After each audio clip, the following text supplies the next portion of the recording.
Welcome.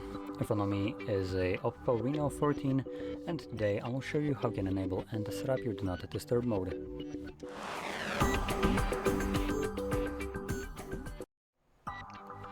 So to get started, swipe down from the top of your screen and locate your Do Not Disturb mode, like this one.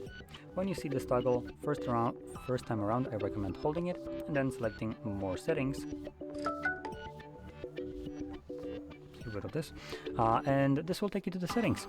And here you can, number one, turn it on, which you can also do by tapping on the toggle, but you also have options other than just turning it on.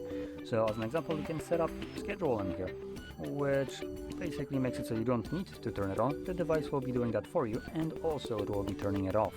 All you would need to do is just provide the specific days of the week and start and end time, and just make sure that it is toggled on from here, and that's all you need to do. But for everyone else that wants to use this manually, go to these options as well. No matter if you're using schedule or just going to be using this manually, change them to fit your needs, specifically these right here. And from there, find the toggle whenever you want to turn it on, tap on it. First time around, you will need to click on the turn on option, and that's it. It's now enabled. You can see this moon icon right here in the corner that indicates that it is right now running. And once you're done, find the toggle, open it once again, and this will turn it off. So, if you found this very helpful, don't forget to hit like, subscribe, and thanks for watching.